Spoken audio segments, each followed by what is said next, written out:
ታዋቂው የቪዲዮ ይዘት አዘጋጅ አቤል ብርሃኑ በሎስ አንጀለስ እውቅና ተሰጠው። የመብት ተሟጋቾች ኢትዮጵያ እንደገና ለታደሰ ሰፊ ግጭት አፋፍ ላይ እንዳትገባ አስጠነቀቁ። በኤርትራና በኢትዮጵያ መካከል ያለው ልዩነት እየሰፋ መምጣቱ አዲስ ግጭት እንዲፈጠር ምክንያት ሆኗል ተባለ። ውድ የአልቦ ዜና ቤተሰቦች የዕለቱ አርዕስተ ዜናዎች ናቸው። ቀጥለን በዝርዝር እናሰማችኋለን። ላይክ፣ ሼር፣ ሰብስክራይብ እያደረጋችሁ እንድትከታተሉን በአክብሮት እንጋብዛለን። በኤርትራና በኢትዮጵያ መካከል ያለው ልዩነት እየሰፋ መምጣቱ አዲስ ግጭት እንዲፈጠር ምክንያት ይሆናል ተባለ። ኢትዮጵያ ኤርትራ ለአማጽያን የጦር መሳሪያዎች ልካለች ስትል እና ደግሞ ኤርትራ ኢትዮጵያ ጦርነት እንዳወጀች ስትናገር በድንበራቸው ላይ ያለው ውጥረት እየተባባሰ ለመምጣቱ አዲስ ስጋት ሆኗል ተባለ። የ1993ቱን የኤርትራ ነጻነት የኢትዮጵያን ቀይ ባህር መዳረሻ የከለከለውን ጨምሮ ታሪካዊ ቅሬታዎች አለመተማመንን ማቀጣጠላቸው ቀጥሏል። ኢትዮጵያ በዲፕሎማሲና በሽርክና አማካኝነት ክልላዊ አቋምን ለማሻሻል ትፈልጋለች። ኤርትራ ደግሞ ለጦርነት የተሳሳቱ ምክንያቶችን አስጠንቅቃለች ይላሉ ተንታኞቹ። አዲስ የተቀጣጠሉ ግጭቶች የአፍሪካ ቀንድን ሊያናጋ እንደሚችል ያስጠነቅቃሉ።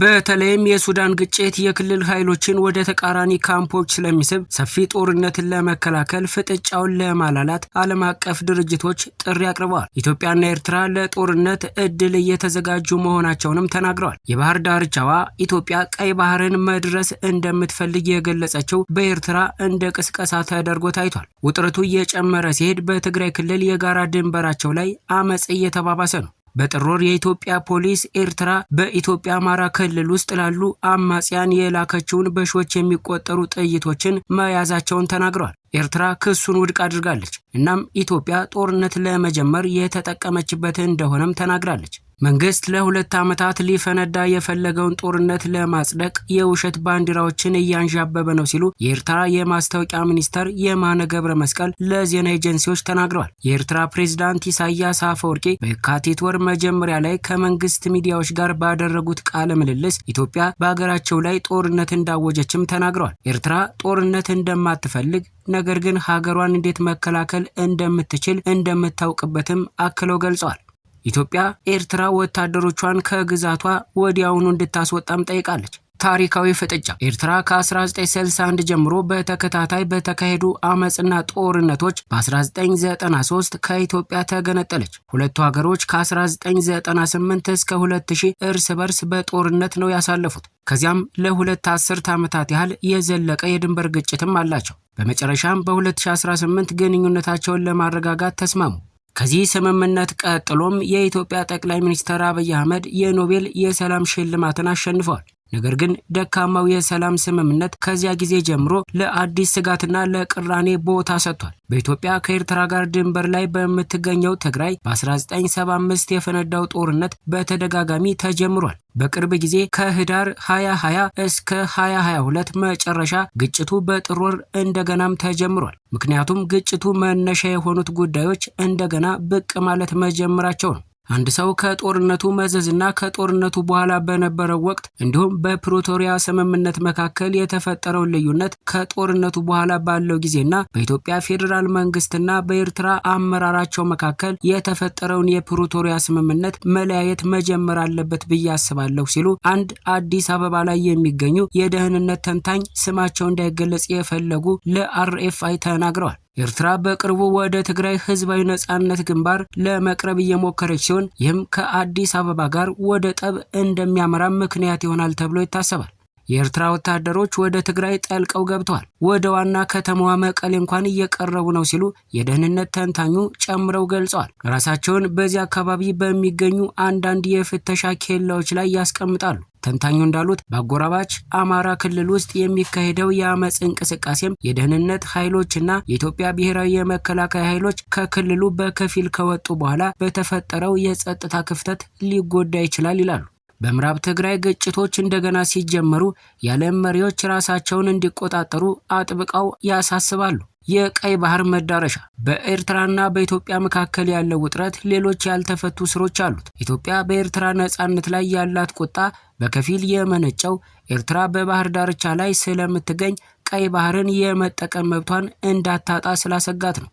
ኢትዮጵያ ከኤርትራ ጋር ስትነጻጸር በጣም ትልቅ ሀገር ነች እና ኢትዮጵያ 120 ሚሊዮን ሰዎችን እየጎዳን ነው፣ የባህር መዳረሻ እንፈልጋለን ሲሉ የጦር ግጭት ቦታና የክስተት መረጃ ድርድር ዳይሬክተርና በዩኬ የሱሴክስ ዩኒቨርሲቲ አፍሪካ ፖለቲካና ግጭት ፕሮፌሰር የሆኑት ክሊዮና ድራይ ለአርኤፍ ተናግረዋል። ኤርትራ በህዝብ ብዛት ያልተጨናነቀችና በአሮጌ አምባገነን የምትመራ መሆኗንም አክለው ተናግረዋል። የኢሳያስ አፈወርቂ አገዛዝ ሰዎች መጨረሻቸውን ለማየት የማይጠብቁት ነገር ነው። እናም አሁንም ወደ ትልቋ ኢትዮጵያ ምናልባትም በሚቀጥሉት ትውልድ ውስጥ እንደገና ለማዋሃድ ተስፋ እናደርጋለን ይላሉ። ኤርትራ የኢትዮጵያን መንግስት ቀይ ባህርን መልሶ ለማግኘት ወታደራዊ እርምጃ እንደሚወሰድ በተደጋጋሚ ትከሳለች። አብይ በአፍሪካ ቀንድ ውስጥ ያለውን የኃይል ሚዛን እያዛባ ካለው ሌላ ከተገነጠለው ክልል ጋር በተደረገ ስምምነት መዳረሻ ለማግኘት ሞክሯል። ነገር ግን አብይ ኢትዮጵያ ከኤርትራ ጋር ግጭት እየፈለገች እንዳልሆነና የመዳረሻ ጉዳይን በውይይት መፍታት እንደምትፈልግ አጥብቀው ተናግረዋል። የኢትዮጵያ ተንታኝ ይህ በተለይ ለአሁኑ አመራር ስትራቴጂካዊ ጠቀሜታ እንዳለውም ተናግረዋል። ይህም የበለጠ ክልላዊ ሚና ለመጫወትና ከባህር ተደራሽነት እጦት የሚመነጨውን የጂኦፖለቲካልና ስትራቴጂካዊ ተጋላጭነቷን ለመፍታት ስለሚፈልግ ነው ብለዋል። ኢትዮጵያ በግብጽና በሱዳን በኩል ስጋት ቢኖርም በአፍሪካ ትልቁን ግድብ አስመርቃለች። ሰፊ የክልል አለመረጋጋት፣ በሱዳን ውስጥ ያለው ጦርነት፣ ኤርትራ የሱዳን ጦር ከግብጽና ከሳውዲ አረቢያ ጋር በመተባበር ብዙዎች ኢትዮጵያን እንደደገፈች የሚከሱትን የፓራሚሊቲ RSFን በመደገፍ ግንኙነቷን እያባባሰው ነው። እንደ ተንታኙ ገለጻ በአፍሪካ ቀንድ ውስጥ ለተወሰነ ጊዜ መረጋጋት አይኖርም ይላሉ። ኢትዮጵያ ለመለወጥ በጣም ጓጉታለች። እናም ይህ ሂደት ምንም ጉዳት የሌለው ወይም ሰላማዊ እንደሚሆን አይጠብቁም። ኢትዮጵያና ኤርትራ ወደ ግጭት እየተሸጋገሩ ባሉበት ወቅት የሰላም ግንባታ ኤጀንሲው ዓለም አቀፍ የክራይሲስ ግሩፕ ቀጥተኛ ግጭቶችን ለማስወገድ እርምጃዎችን እንዲወስዱ ሐሳብ አቅርቧል። እነዚህ ሁኔታዎች ለአፍሪካ ቀንድና ለአካባቢው አደጋ ሊሆኑ ይችላሉ። ይህም ጎረቤቶችንና አፍሪካዊ ያልሆኑ ኃይሎችን በተለይም ከአረብ ባህረ ሰላጤ ለመሳብ ሊሆን ይችላል ሲሉ ቡድኑ በቅርብ ጊዜ ባወጣው ሪፖርት ላይ ጽፏል። የመብት ተሟጋቾች ኢትዮጵያ እንደገና ለታደሰ ሰፊ ግጭት አፋፍ ላይ እንደሆነች አስጠነቀቁ። አስቸኳይ ዓለም አቀፍ እርምጃ እንዲወሰድም ጥሪ አቅርበዋል። 20 ዓለም አቀፍ እንዲሁም የክልል የሰብአዊ መብቶችና የሰብአዊ መብቶች ድርጅቶች ኢትዮጵያ እንደገና ለታደሰ ሰፊ ግጭት አፋፍ ላይ መሆኗን አስጠንቅቀዋል። እናም ዓለም አቀፉ ማህበረሰብ በበርካታ ክልሎች እየተባባሰ በሚሄድ ጥቃት ምክንያት የጅምላ ጭፍጨፋዎችን ለመከላከል አፋጣኝ እርምጃ እንደሚወስድም ጥሪ አቅርቧል። ቡድኖቹ በየካቲት 20 ቀን 2026 በጻፉት ክፍት ደብዳቤ ቀጣይና ያልተፈቱ ግጭቶች፣ ስር የሰደዱ ቅጣቶችና እየጨመረ የመጣው የክልል ውጥረት ሲቪሎችን ለከፍተኛ አደጋ እያጋለጡ መሆኑንም ተናግረዋል። የተባበሩት መንግስታት የሰብአዊ መብቶች ከፍተኛ ኮሚሽነር የከባድ የጦር መሳሪያ አጠቃቀም፣ የድሮን ጥቃቶችና የዘፈቀደ ስር ሪፖርቶችን ጠቅሰው ፍጥጫውን ለማላላት ያለው ቦታ በፍጥነት እየቀነሰ መሆኑንም አስጠንቅቀዋል። ፈራሚዎቹ እንዳሉት በትግራይ፣ ኦሮሚያና አማራ ውስጥም ለሰላምና ለተጠያቂነት ተደጋጋሚ ዓለም አቀፍ ጥሪዎች ቢኖሩም ዘላቂ የግጭት አፈታት ላይ ብዙም ትርጉም ያለው እድገት አልታየም ብሏል።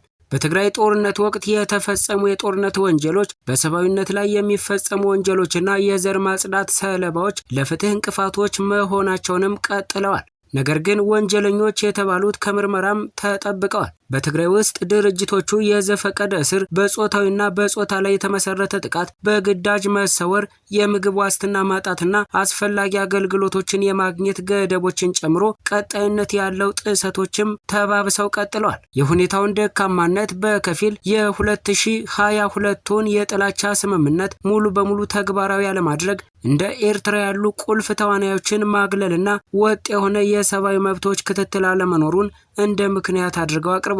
በቅርብ ጊዜ በትግራይ ህዝብ ነጻ አውጪ ግንባር ውስጥ ከውስጣዊ ክፍፍል ጋር የተያያዙ ግጭቶች የክልሉን ተለዋዋጭነት እንደ ማስረጃም ጠቅሰዋል። ቡድኑ እንዳለው ከሆነ በፌዴራል ኃይሎችና በኦሮሞ ነጻ አውጪ ጦርነት መካከል የሚደረገው ውጊያ ከህግ አግባብ ውጪ ግድያዎች፣ የጅምላ እስሮችና የንብረት ውድመት እያስከተለ መሆኑንም ጨምረው ገልጸዋል። በአማራ በፌዴራል ኃይሎችና በፋኖ ሚሊሻዎች መካከል የተከሰቱት ዳግም ግጭቶች ድሮንና የአየር ድብደባ፣ ህገወጥ ግድያዎች፣ የጅምላ እስርና የወሲብ ጥቃት እንዳስከተሉም ተዘግቧል። ድርጅቶቹ መንግስት እየጨመረ የመጣው ከባድ የደህንነት አካሄድ ትርጉም ያለው የማሻሻያና የተጠያቂነት ዘዴዎች በሌሉበት የሲቪል ጉዳትን የበለጠ አደጋ ላይ እንደሚጥልም አስጠንቅቋል። ደብዳቤው በተጨማሪም የክልል ተለዋዋጭነት እየጨመረ መምጣቱን አክሎ ገልጿል። ቡድኖቹ እንዳሉት በኢትዮጵያና በኤርትራ መካከል በቀይ ባህር ተደራሽነት ምክንያት የሚፈጠሩ ውጥረቶችና የሚያበሳጩ ንግግሮች ተዳምረው ድንበር ተሻጋሪ ግጭት እንዲፈጠር ስጋትን ከፍ አድርጎታል ብለዋል። በተጨማሪም የኢትዮጵያ ባለስልጣናት በዳርፉር ውስጥ አሰቃቂ ወንጀሎችን ፈጽመዋል በሚል በሰፊው የሚከሰሱትን የሱዳን ፈጣን የድጋፍ ኃይሎች ጋር ግንኙነት ላላቸው ተዋጊዎች በቤንሻንጉል ጉሙዝ ውስጥ የስልጠና ማዕከል እያስተናገዱ መሆኑን የሚገልጹ ሪፖርቶችን ጠቅሰዋል። ሁኔታውን በጣም ደካማ ሲሉ የገለጹት ድርጅቶቹ የሲቪክ ምህዳርን መቀነስ፣ በገለልተኛ ዘገባ ላይ ገደቦችና ተጠያቂነት ዘዴዎች መቋረጥ የጥሰቶችን መጠን እያደበዘዘና የቅድመ ማስጠንቀቂያና የመከላከያ ጥረቶችን እያዳከመ መሆኑንም ተናግረዋል። ፈራሚዎቹ ሀገራትና ዓለም አቀፍ ተዋናዮች በትግራይ በኦሮሚያና በአማራ መካከል ያለውን ግጭት እርስ በርስ የተገናኘ ሁሉን አቀፍ አቀራረብ እንደገና በዲፕሎማሲያዊ መንገድ እንዲሳተፉና አካታች ሲቪልን ያማከለ የፖለቲካ መፍትሄዎችን ቅድሚያ እንዲሰጡም አሳስበዋል። የተባበሩት መንግስታት የጸጥታው ምክር ቤትና የተባበሩት መንግስታት የሰብአዊ መብቶች ምክር ቤት በኢትዮጵያና በሰፊው አፍሪካ ቀንድ ውስጥ ያሉ እድገቶችን ለመመርመር እንደ መድረክ ሆኖ እንዲያገለግል ቀጣይነት ያለው ትኩረት እንዲሰጥ ጥሪ አቅርበዋል። በተጨማሪም የኮሃ ሙሉ በሙሉ ተግባራዊ እንዲሆን በመላ ሀገሪቱ ገለልተኛ የሰብአዊ መብቶች ክትትል እንዲስፋፋ ጠንካራ የተጠያቂነት ስልቶችንና አስቸኳይ ያልተገደበ የሰብአዊነት አገልግሎት ለተቸገሩ ህዝቦች እንዲደርስም ጠይቀዋል። ከፈረሙት መካከል የአጥፊዎች መከላከል ወንጀሎች ጥምረት፣ የአፍሪካ ቀንድ የፍትህና ተጠያቂነት ድርጅትና የኦሮሞ ሌጋሲ አመራርና አድቮኬሲ ማህበር ይገኙበታል። ታዋቂው የቪዲዮ ይዘት አዘጋጅ አቤል ብርሃን በሎስ አንጀለስ እውቅና ተሰጠው። በኢትዮጵያ የማህበራዊ ሚዲያ መድረክ በተለይ በዩቲዩብ ስራዎቹ የሚታወቀው አቤል ብርሃኑ ወይም በቅጽል ስሙ የወይኗ ልጅ በመባል የሚታወቀው በዩናይትድ ስቴትስ ሎስ አንጀለስ የክብር ሽልማት ተበረከተለት። ሽልማቱን ያዘጋጀው ጳጉሜ የኢትዮጵያ መዝናኛና ባህል ማዕከል ሲሆን ተቋሙ 10ኛውን የእውቅና ፕሮግራም ባከናወነበት ወቅት ለአቤል እውቅና ሰጥቶታል። ውድ የአልቦ ዜና ቤተሰቦች ለዛሬ ያዝናቸው ዜናዎች እነዚህን ይመስሉ ነበር። በቀጣይ እስክንገናኝ ድረስ መልካም ቀን።